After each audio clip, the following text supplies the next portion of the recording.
All right, I do believe that we are now live. We made it. Congratulations, everyone. So, hey, everyone. Welcome to another live edition of Red, Blue, and Brady. We've ended up having to do these, I think now almost once a week, which I think just tells you sort of the world in 2020 of which we live in, that every week there's something new that we want to bring to you right away. If you don't know me, my name is JJ. I am the host of Brady's podcast, Red, Blue, and Brady. If you don't know what Red, Blue, and Brady is, listen to this live and then immediately go to bradyunited.org/podcast and check us out. A lot of folks actually on this panel have been on the podcast before and done an amazing job. One of the people who you'll definitely be familiar with if you know the podcast is my fantastic co-host, Kelly Sampson, who is Senior Counsel at Brady and Head of Racial Justice Initiatives. We also have one of our Team Enough Executive Council members coming all the way from San Diego, I believe, who is super impressive and whose CV makes me feel really embarrassed to be the age that I am and not have such an impressive one, Stephen Abrams. We have our VP of and head legal, our VP of legal and our head legal counsel, John Lowy, who I normally just call Lowy. We have the fantastic president of Brady, Chris Brown, and then we have the great Sean Lev, who is kind enough to join us today, who is from Democracy Forward. And Sean, I'm wondering if you could tell people a little bit about your role and what your organization does. Sure. Thank you so much, JJ. So I'm the legal director at Democracy Forward. For more than 3 years now, Democracy Forward has been holding the administration accountable when it acts unlawfully and exposing corruption and illegality by the administration. We do that across the board, not in any one policy area. We tend to focus somewhat on things that might slip between the cracks otherwise, but that affect real people. So we've done we bring litigation that is, among other things, had Ken Cuccinelli's appointment as acting director of the Customs and Immigration Service found illegal. We have ensured that millions of dollars were restored to the Teen Pregnancy Prevention Program. We have overturned regulations that would have significantly weakened school lunch nutrition standards. We have ensured that the administration regulate e-cigarettes. And that's just a few of the many, many things that we've worked on. So I'm happy to be here and proud to be among all these Brady folks. Well, and I'm so happy that you were able to join us. I think some of the work that your organization does is amazing. And I think you're really going to be able to provide a lot of background and a lot of rich detail for some of the things that we're going to be discussing today, which is for those of you who maybe didn't read the title of the program, you just saw all these fantastic panelists here and we're like, I got to be on this. I got to hang out with what is this live. The title of this event is called SCOTUS Gun Violence Prevention and What It All Means. And specifically today, what we're talking about is, one, the process of someone becoming nominated for the Supreme Court, someone getting confirmed, what's going on with the possibility of having Amy Coney Barrett become a Supreme Court justice, and what this all means for gun violence prevention more broadly. So big topics, definitely something that I hate to say it, my high school civics lessons did not prepare me aptly to navigate. So I think we're going to go ahead and start off making sure that everyone's on the same page by doing something we do a lot on this podcast, which is we take things down to our schoolhouse rock level. And so my first question is to John Lowy. You do not have to sing your answer, but you will get bonus points for it if you manage to do so, which is, what's happened today? We saw a decision, but so what's happened today in terms of the SCOTUS confirmation hearings with Amy Coney Barrett? Well, you'll be thankful that I'm not going to sing my answer. That'll be my gift to everyone. Well, what happened today was that the Senate Judiciary Committee approved of Amy Barrett's nomination to basically send it to the full Senate. The Democrats on the committee did not show up to boycott it as a sham, illegitimate process. And the next step is probably on Monday, the full Senate will vote to confirm her. And unless a few Republicans have, revelations and huge changes of heart over the weekend, she will be confirmed early next week. And kind of continuing down, just laying the groundwork, Sean, I'm wondering if you could talk a little bit about what role the Supreme Court plays in our democracy, and why does it even matter who a justice is if they're supposed to be impartial? Why would it even matter who a justice is or who appoints them? Right. Great questions. So first, the Supreme Court has a number of roles, but I think fundamentally it is the last word on what federal law means, right? So it's the last word on whether something is constitutional, what the Second Amendment allows or does not allow, and something I know you guys are particularly concerned about, but the entire Constitution and Bill of Rights. And it's the last word on federal statutes and regulations and what they mean and what they permit. So on all those things across the board, from the Affordable Care Act to the Second Amendment, as we discussed, to immigration, to election disputes, on all those things as to questions of federal law, the Supreme Court is going to be the last word. Now, why does it matter? It's a great question. I think all justices, I assume strive to be impartial. I have no reason to believe that any of them are corrupt. But you have to remember, the cases the Supreme Court takes are the hardest cases, right? They take fewer than 100 cases a year, and they don't get to the Supreme Court because most people agree on them. They get there because they're difficult cases that many people may disagree on. In almost all cases, there's some exceptions, very few cases that the court has to take, but in general, it takes cases because the lower courts, the courts it supervises, have disagreed, or because the issue is so important and complicated. And on those cases, people of good faith can disagree. And I think they disagree for a variety of reasons, but sometimes they disagree because of the methodology that they use to try to look at issues. So one thing you've probably heard, some of you may have heard a lot if you've been following the news about Judge Barrett, and over the past few years, some other judicial nominees as well, is the notion of originalism. When you interpret the Constitution, allegedly you do it the way that the words of the Constitution were understood to mean at the time that they were approved by the states. The Constitution was adopted, and what people of that era would understand those words to mean. So not all justices do that, and I don't think all justices who purport to be originalists would do it the same way. There are varieties of that, and we could talk a little more later. But so there are a variety of reasons why people may disagree, but it doesn't necessarily mean that they're acting in bad faith. They may come from different perspectives and have different views of the role of the judiciary. No, I think that's really important to sort of tease out, because I know that that's something, this idea of that judges are people, but that they are supposed to be impartial. I think a lot of folks are sort of struggling with and acknowledging.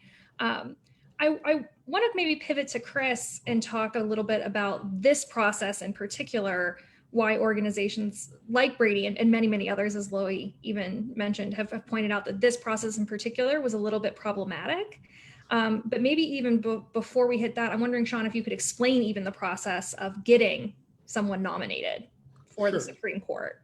So under the Constitution, the president nominates with the advice and consent of the Senate. So it's the president's prerogative to nominate someone. That doesn't mean that the Senate has to act. As we know, in 2016, the Senate did not act on a nominee from President Obama, Judge Garland from the DC Circuit. And then the rules of the Senate currently, as I understand it, require a majority vote. At one point, to get past a filibuster, you had to have more than 60, but that's no longer the rule. So they ultimately need to get a vote of 50 senators plus the vice president who would break a tie. And I believe that's what John was suggesting, I think will happen on Monday. Well, the vote will happen. I have no, I have no crystal ball as to what will happen, nor am I expressing a view on that. I don't think anyone can really do predictions anymore for anything happening. But so Chris, I'm wondering maybe then if you could articulate what are some of the issues then that different orgs have said that they have around this particular process as it played out now here in 2020. Sure, JJ, and thank you so much for putting this together. And thank you so much for Sean, all that you're doing and the important work. We're at a pivotal moment in our nation's history, and ultimately we have an election that's happening now where I think the latest count is 30 million people have cast their ballots, and there is no election that I can think of in my lifetime that has been as critical or as important. And from our perspective, I don't have to speculate on other organizations, but I know what they think. I know what Brady thinks in particular, which is that there should be no confirmation until inauguration. This is basic democracy at work right now. And the McConnell rule, so-called, I mean, he threw it out the door, but the reason we don't have a justice nominated by President Barack Obama to the Supreme Court, Merrick Garland, and it's hard to find someone who would have been a better jurist and frankly, more even-handed in his approach as a jurist, not really being on either side of either a conservative or a liberal agenda than Merrick Garland. But at the time that was put forward, it was early in 2016, and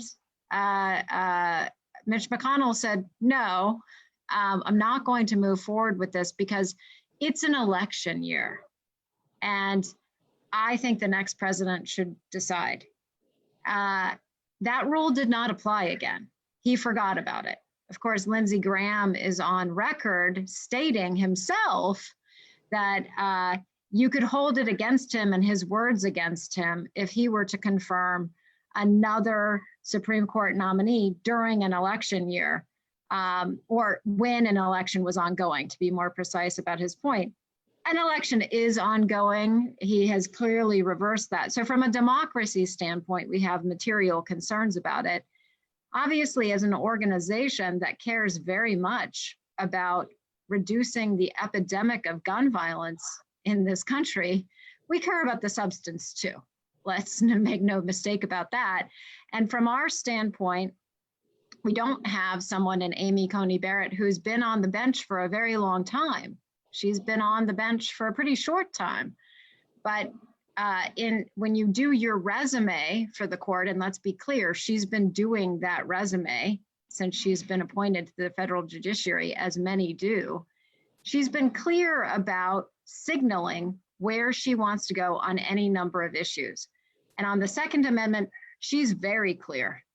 And beyond even her mentor, the person she clerked for, Justice Antonin Scalia, in her decision in Cantor v. Barr, which she put as one of the top opinions that she recommended that the Senate Judiciary Committee review, she took an approach to examining the appropriate balancing of rights with respect to the Second Amendment and individuals in public safety, and basically put out the window an examination of the public safety interests that courts have been doing for as long as we've had gun laws, since the 1934 first gun law that was enacted. And that is deeply concerning to us. It's something that I know many senators did attempt to probe with her.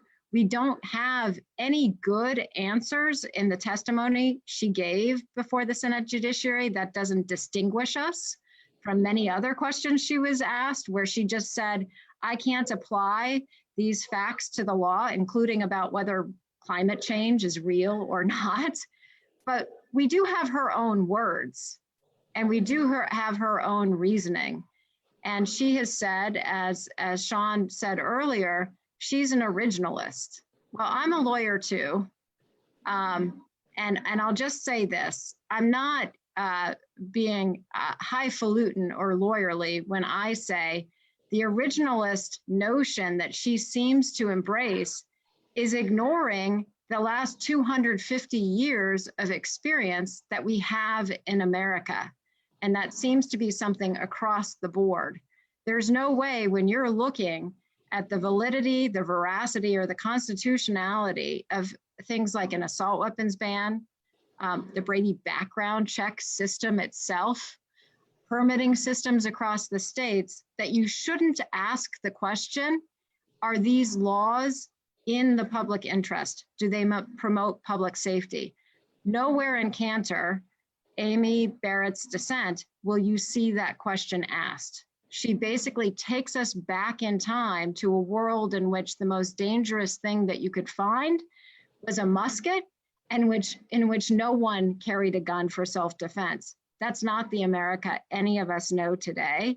And it's deeply concerning that we're moving forward with a nominee who's willing to ignore that to get to a specific end. That's why the NRA has endorsed her.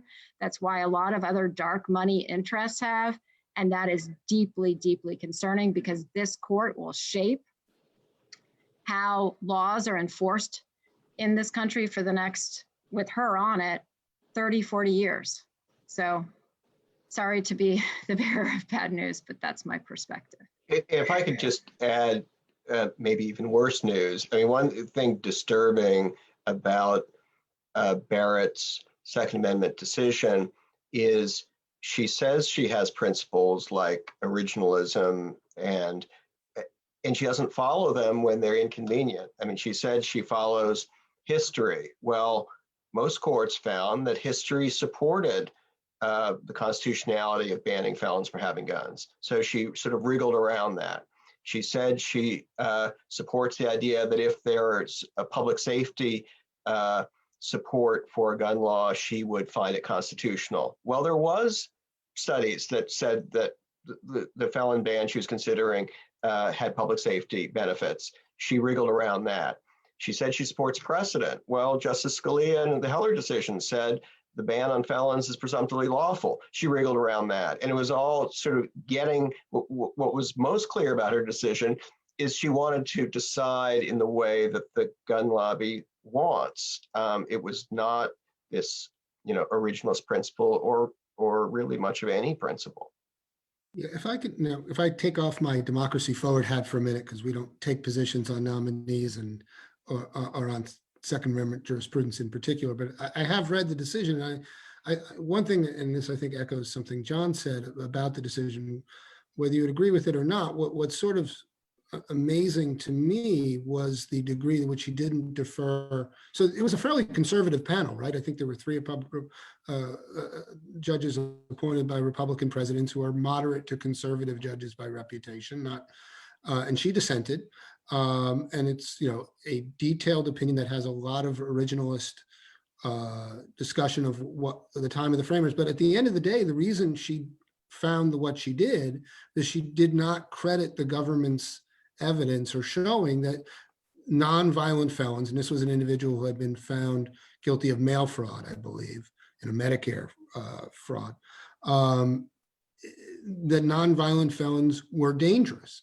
And thus that there was a basis for the government, because she agrees that if you're dangerous, the government has a very strong basis to not allow possessions of firearms. But she didn't, at the end of the day, the dividing point, I think, between the judges was their willingness to credit the showing of danger. I think, whether you agree or not, that was the basis, the ultimate ground of her decision, is her failure, her belief that the government had not shown adequately that someone was dangerous. And that struck me as unusual in a case like that the decision of the legislature that felons across the board, including nonviolent felons, would be dangerous, and that which were supported by studies, as John said, and one could, go back and forth, but there was evidence supporting it. That was a more aggressive approach, certainly, than other judges who are not necessarily would not necessarily be ideologically opposite to her on other issues, potentially. Again, speaking only in my personal capacity. One other thing I would say about this is that it demonstrates how originalism as a concept is not necessarily outcome determinative, because all 3 of the judges, the majority opinion, looked at the same historical evidence. And this was true in the Heller case too, right? One can look at historical evidence, and one of the questions is, what conclusions can you draw? And are there actual conclusions that can be drawn from the history? And the evidence was equivocal, and the three judges on that panel certainly didn't read the historical evidence in the same way, which I think is telling that it's not something that originalism does not mean that you are binding yourself to a necessary result. Law isn't math. And if just because you adopt a certain methodology will not necessarily everyone won't reach the same answer.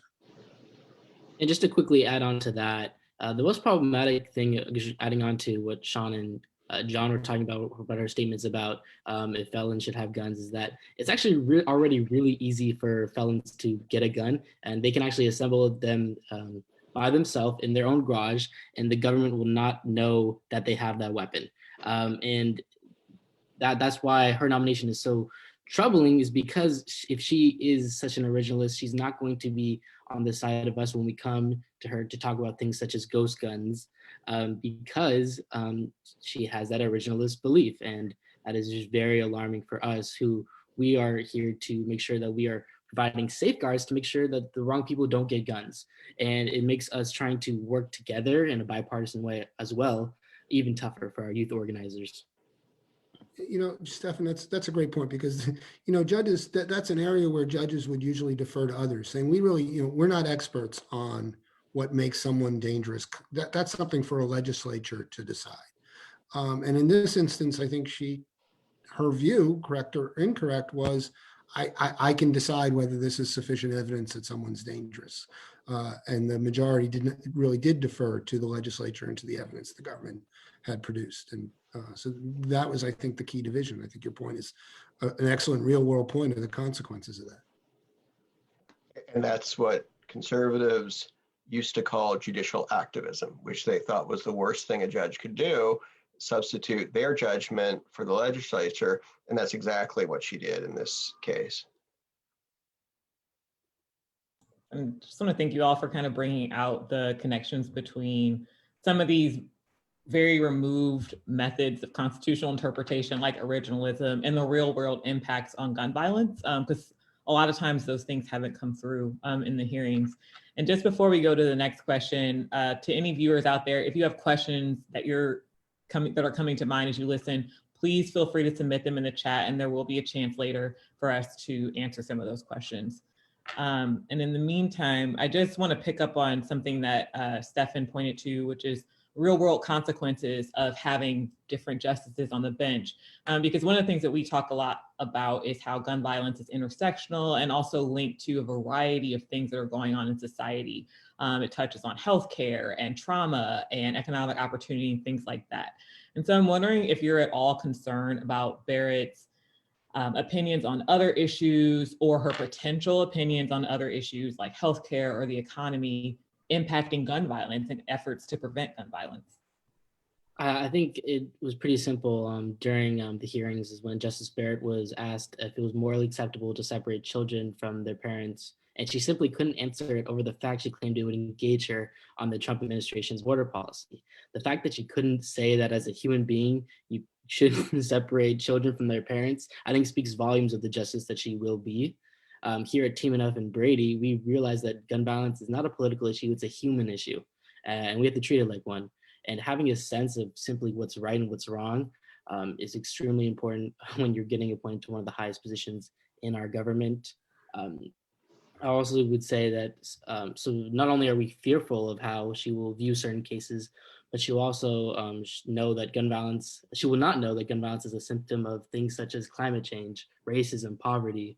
And we saw during this pandemic upticks in gun crime, and people need to eat, people need to support their families. And Justice Barrett won't be on the side of someone who, be on the side of cases when we're talking about food insecurity and trying to make sure that people are able to pay their rent. She's not going to be a part of the change, and a part of the change we need, especially right now during this pandemic, to be a part of the solution to making sure that people don't need to resort to things like gun crime to be able to support their families. Kelly, I think, and Stefan makes some excellent points. You know, at Democracy Forward, we're all about government accountability, right? And there've actually, the record of the Supreme Court in cases of the last few years, there's actually been some bright spots in that regard, right? I mean, the DACA case last year, where the Chief Justice and other justices, including late Justice Ginsburg, ruled that the government hadn't gone about it the right way to change the policy, so they couldn't do so yet. The census case from the prior year, where the government had a rationale that was essentially pretextual, and the Chief Justice, again, joined by mostly Democratic appointed justices, didn't allow them to do that. To ask, that was the citizenship question case. So, and there are other cases like that where, there have been cases, especially where the Chief Justice has been unwilling to defer to what this administration has done when it hasn't done things in ways that are legally correct and adhere to standards of what's called reasoned decision making, or they act arbitrarily and capriciously. And one question I have, and I don't know enough from her, she hasn't done a lot of administrative law cases or cases where you're trying to hold the executive branch accountable, but that, in the Affordable Care Act context and all those things, that's going to be a real question. Is the government in good faith trying to implement the law that Congress passed? And are they doing it in a rational and reasoned way that's trying to help people in the way that the statute was intended to? And I think that's an open question, but I think it's an important question that, as you said, cuts across a lot of issues that touch on your core concern about gun violence.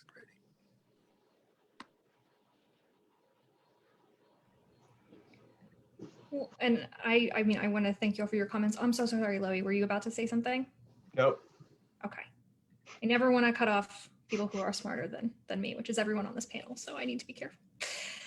This question is more directed towards John and Chris, but I think is really open to everyone, which is that something that Sean mentioned, which is, in recent years, SCOTUS has denied review of gun cases. Only one was considered. And I hate to ask people to forecast, but what does the future possibly hold with Judge Barrett on the court, or possibly even with another justice? Where do we see the court moving forward in terms of dealing with gun violence prevention cases, or sort of quote unquote gun rights cases? Well, the NRA spent somewhere between $50 and $100 million getting Donald Trump elected in 2016. And the reason I say that is because there's a lot of dark money interests that funnel through various sectors, including the NRA. So there are different reports. The minimum is $50 million that was spent. So that would make them the largest nonprofit interest contributor to Donald Trump's campaign. And did they contribute that money for him to be elected to the White House? Well, certainly. There's some limited logic in what they do, I suppose. But beyond that, they knew that he had a role in appointing individuals to the Supreme Court, and that was very important to them. And boy, did they get their money's worth all along the way. I mean, Donald Trump ultimately will have had, with Amy Coney Barrett, a huge role in shaping the court for a long time to come. And it's a radical view of the 2A that comes along with it. So behind the scenes, what's been happening since Heller is again and again and again, a court with the composition that it had with Ruth Bader Ginsburg until recently on the court, where there were not enough votes to grant certiorari, so to approve a petition for the court to review a decision from the lower court around any of the issues that were percolating in the lower courts. It's not, as John will expound on in a few minutes, that cases weren't being brought forward. Certainly they were. It's just that the court did not grant cert on those, and that takes 4 votes. With Amy Coney Barrett on the court, it is very likely, that's not just me, you can read any article that's been written on this, that there are 4 votes to grant cert. And that means that a number of very, very troubling cases that are percolating in the lower courts that could potentially undermine basic things that are public safety imperatives. I say that on behalf of Brady because that includes elements of the Brady background check system. It includes assault weapons ban. It includes concealed carry permits. It includes open carry of guns basically the whole web of public safety laws that we have been able to pass in state after state after state, even when Congress has not acted, certainly, absolutely, 100%, those are at risk. The only question is not if, it's just when. And so that's why we're following this very closely. John could probably talk a little bit more detail about what that looks like in the picture and details of our concerns. Yeah, sure. I mean, Chris, you laid it out. You know, the Heller decision, which was the landmark decision that put gun laws at risk of Second Amendment challenge. It was the first case to hold that the Second Amendment protects a constitutional right to arms outside of the well-regulated militia reference in the Second Amendment. But all Heller did was strike down a broad ban that the District of Columbia had preventing people from having guns in the home. And then 2 years later, the Supreme Court held in McConnell that applied to the states. Again, that just involved a broad ban on guns in the home. There are very few laws like that around the country. So it didn't have that broad an effect on gun laws. So the court has not considered any of these other issues, whether there's a right to carry guns in public spaces, whether these armed, intimidating groups that we're seeing in that, basically took over the Capitol in Michigan, and we're now hearing about them in polling places and at Black Lives Matter protests. Do they have a constitutional right to carry their assault weapons basically wherever they want so that nobody can stop them? That argument is going to be made, and the Supreme Court may decide, yes, they have a constitutional right, nobody can stop them, until they maybe brandish their gun and aim it at someone, which, by the way, is too late to do anything to stop them. And of course, if they're there to intimidate protesters and voters and others, it's too late if you just let them do that. And the Supreme Court could well, again, decide that. They could decide that there's a constitutional right to military-style assault weapons and strike down laws in California and many other states that prohibit them. And there are many other laws that are at risk. And what the appointment of Barrett does is it moves the center of the court extremely far right. And we were already at a position where, with Ruth Bader Ginsburg, if you wanted to win a case from our side, you needed to get most likely Chief Justice Roberts to join. He's a very conservative justice, but he was viewed as the likely swing vote. Now, if Barrett joins the court, not only do you need Chief Justice Roberts, but then you need either Thomas or one of the three Trump appointees, or Alito. And that sort of makes it, moves everything to the right, makes it much more difficult. So, there's a great risk that gun laws will be struck down. I'm not going to say all doom and gloom. I'm not saying it's a certainty, but there is certainly a great risk. And just for listeners who, if you aren't familiar, I know we talk about it a lot on the podcast, but just in case, if you're not familiar with Heller, that's the case where the court said that the Second Amendment protects an individual right to keep a handgun in the home for self-defense. And so all of the cases that Chris and John and Sean have talked about with these other measures, they're open questions right now. And one other thing is Chris mentioned dark money. And if you go to our Facebook page, there's a whole panel on that Chris took part in, where you can learn more about dark money and how it relates to all sorts of issues, including gun violence. And so I want to kind of continue talking down the track of the real world implications of having a possible Justice Barrett on the court, and turn to Stefan. Obviously, everyone can chime in on this, but Stefan, I want to turn to you in particular about voting access and voting rights, because Team Enough took part in the Voting Access Saves Lives campaign. And we've talked a lot at Brady about how voting rights connects ultimately to saving people's lives, because it gives Americans the right to sort of get the gun violence prevention measures that we all want. And so there's been a lot of concern about Barrett's comments on Shelby County v. Holder and voting rights in general. And so I'm wondering if you're at all concerned about voting rights and a possible Justice Barrett on the court going into the election. Yeah, I mean, with that case, states already now don't have to pre-clear new voting laws, and especially in places like Florida, that is extremely damaging. And the sad reality is a lot of these there's going to be a lot of GVP candidates that don't get elected because of this case. And for us to elect a GVP majority in the Senate and the House, it is so hard for us, and we have to go the extra mile because of voter suppression. There are so many disenfranchised voters out there who would typically vote our way as well, because the majority of American people are on the side of that we need to do something about the epidemic of gun violence in our country.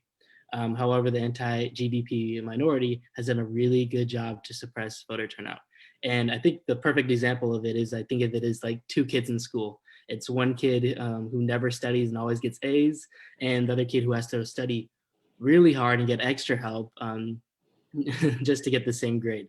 And I think this election, despite our circumstances, we've done a really good job on getting people excited about this election and getting people ready to vote for gun violence prevention candidates. However, there's a lot of things that we still can't do without being able to get through to the courts and being able to pass new voting reform. And it's especially affecting Black and Brown communities right now.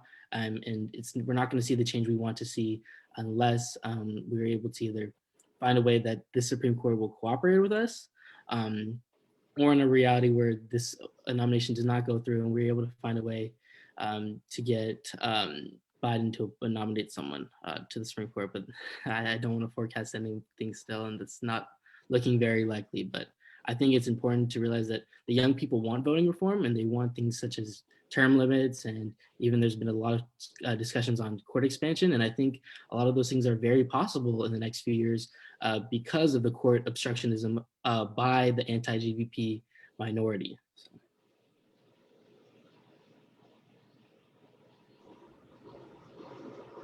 Well, thank you for that, Stefan, because I think that that's something that we're seeing now reflected in the comments that are popping up. And so before we go, and this is our last chance, I'm sorry to say, for viewers and listeners to send comments in. So this is your last chance, send them in now. But the question being, what does, and I want to open this up to all of you, what would another conservative member of SCOTUS actually mean?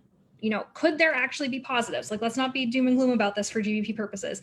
Let's say a court that's receptive to the position that Brady has had and that others have had on say things like PLACA or the CDA, or is just a conservative Supreme Court period just inherently dangerous to gun violence prevention work? So I know that might be a bit of an unfair question. So let me jump in. I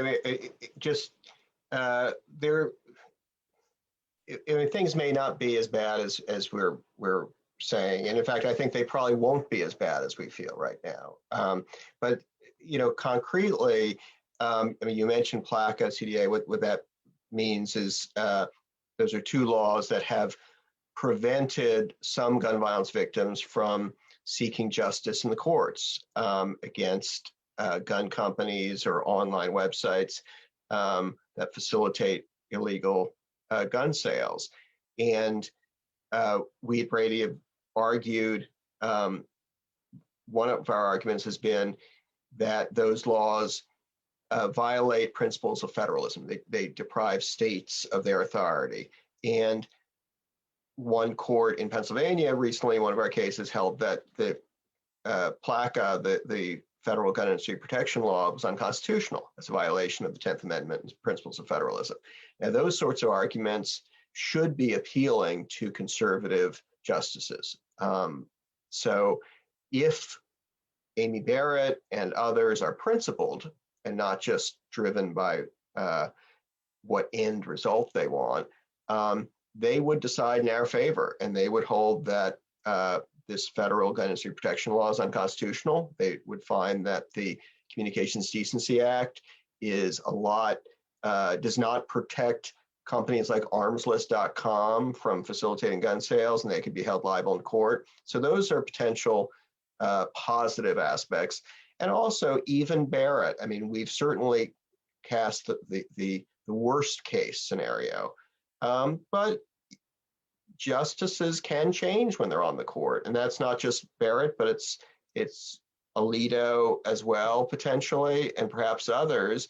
And, Barrett said that if there's a showing of that a gun law has a public safety impact, it's constitutional, essentially. She didn't follow that in the case before her, but maybe she would follow it for other laws. Justice Alito has a law enforcement background as a prosecutor. He should be attracted to gun violence prevention measures that are important to law enforcement. So I'm not predicting that, but there's, it certainly may be that the result's more positive, and there may be court expansion, in which case there may be new president is able to nominate more justices. Right, and in taking her at her word, and I think we should, speaking only of myself, it seems to me as a litigator, it puts a high bar on having a very good factual record, what the real world effect of a law is. If communities are passing laws to try to put some limit on gun violence in their communities, or try to reverse trends, and they have very good evidence that these rules are ones that are necessary, the stronger the record, she should be respectful of that, given what she said in her opinion in the Seventh Circuit. So I do think, and it's always the case that you want to have as strong a record as possible. I think all the litigators on the call will agree with that.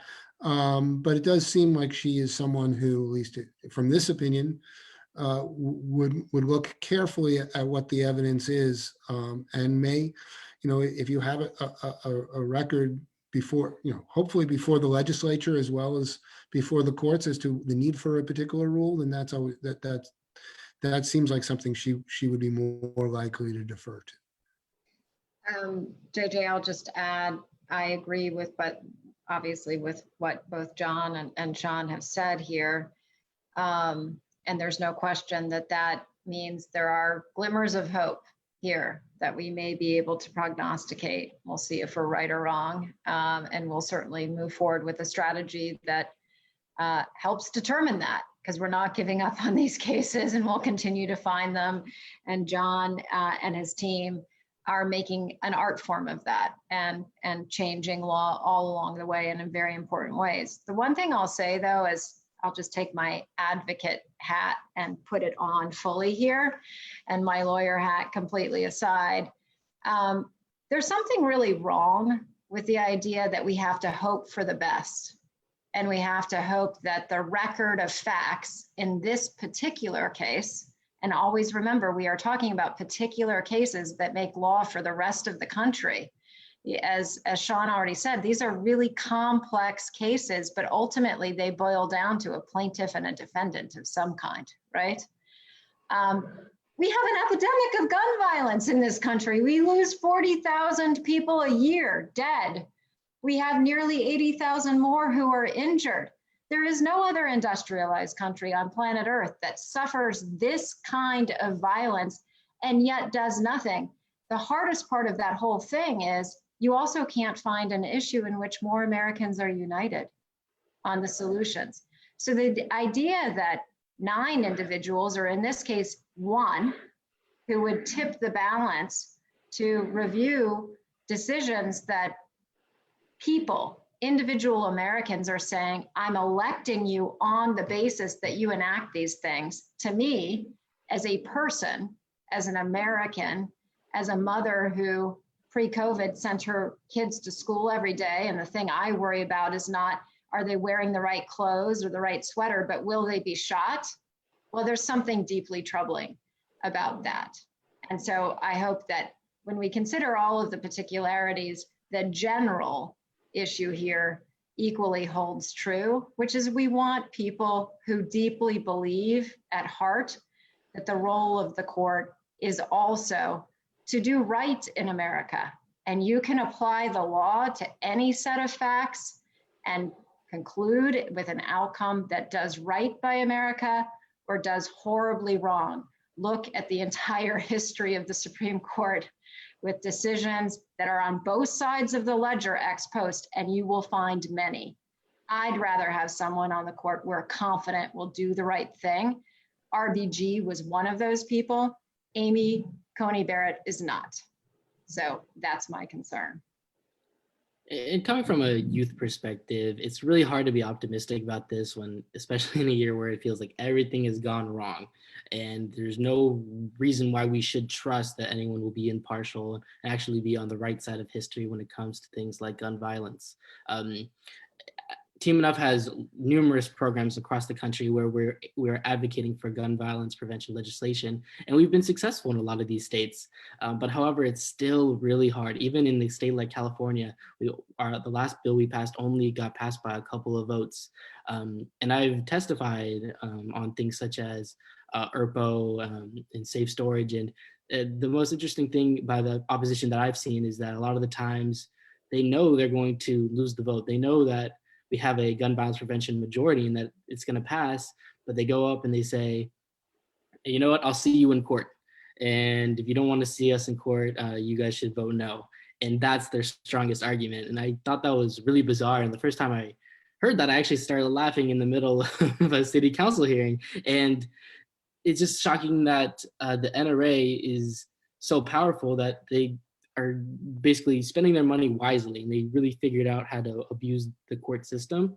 And I think the most important thing about this is that this nomination is an investment return by the NRA from Trump. Just as Chris said earlier, is they got Trump elected for a reason, because they know that he would appoint people like Barrett to the Supreme Court. And the whole point of like my main argument for young people to get out and vote, it used to be you have to vote for RBG.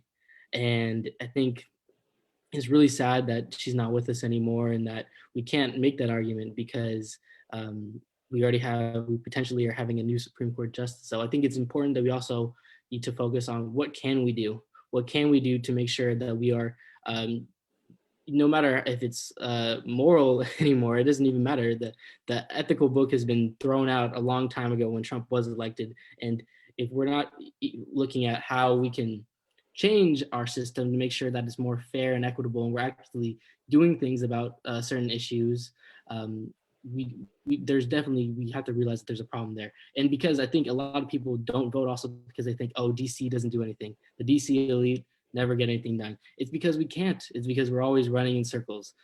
So I think it's really important that we look at this as kind of being pessimistic. It's important that we realize that we are in a really big fight, and this could potentially just be the beginning.